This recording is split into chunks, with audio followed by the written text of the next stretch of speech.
कई जगह आपने मोटो देखा होगा कई संस्थाओं का, योग क्षेम वहाम में हम।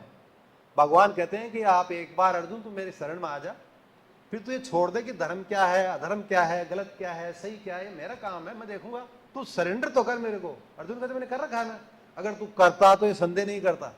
पर भगवान कृष्ण कहते हैं संशय आत्मा विनश्यति, जो संशय करता है ना अर्जुन, उसका विनाश हो जाता है। किसमें संशय कि ईश्वर की सत्ता है कि नहीं है, जब भगवान खुद ही कह रहे हैं तो मान लेने में क्या बुराई है, मान लेना चाहिए ना।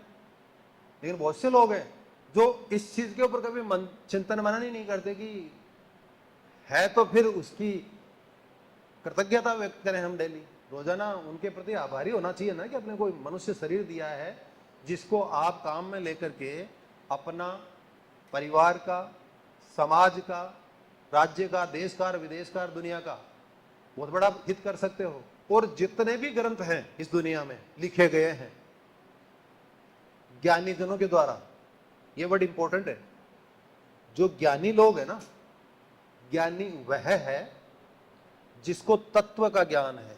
तत्व का ज्ञान का मतलब है जिसको अल्टीमेट ज्ञान है।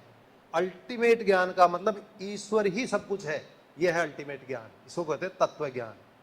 जो ये जानता है उस व्यक्ति के लिए इस धरती पर करने के लिए कुछ विशेष नहीं रह जाता। और इसी चीज को जनाने के लिए भगवान ने गीता कही, वशिष्ठ जी ने योग वशिष्ठ कहा भगवान राम को, आदि शंकराचार्य ने इतने उपनिषदों की, गीता की व्याख्याएं करी, जितने भी बड़े बड़े संत महात्माओं हैं उन्होंने बहुत ग्रंथ लिखे हैं, सिर्फ ये समझाने के लिए एक चीज कि भाई तुम ये मान लो कि ईश्वर है, तुम्हारे में उसका अंश तुम्हारे हृदय में बैठा हुआ है, वैसे तो पूरी बॉडी में ही है, लेकिन मुख्यतया कंडेंस फॉर्म में, पोटेंशियल फॉर्म में आपके हार्ट में बैठा है।